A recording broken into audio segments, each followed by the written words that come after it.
This story of connection is so fun. It's about a man named Gene. His family called him Gino. He was a former Los Angeles County sheriff who passed away at 53 from cancer. Before he passed away, he told his siblings that he was going to come back to them as a red-tailed hawk. They asked him how he was so sure. He said for over a month, he was receiving a red-tailed hawk feather on either his front porch or his back porch every single day. In fact, he collected 38 feathers, so he just knew. After he passed, they shared that story with his daughters. So the whole family was keeping an eye out for red-tailed hawks, and when they would fly overhead, they would give him a shout out and say hello. And his family started having these amazing experiences. His daughter was on a road trip with her boyfriend when a red-tailed hawk started flying along the passenger side window for a couple minutes. Her boyfriend looked over and said, "What the heck?" And she said, "Don't worry, that's just my dad."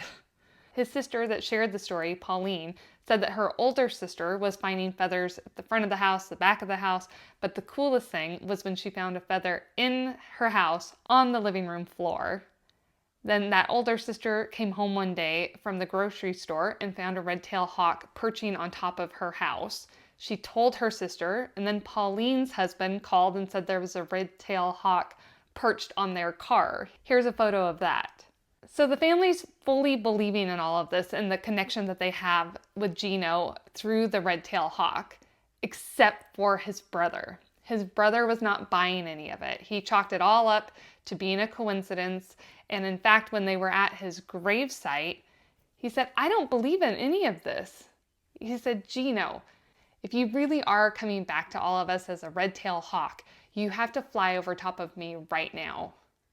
Within seconds, a red-tailed hawk circled the entire family at the gravesite and then flew over top of Gino's brother's head and screeched.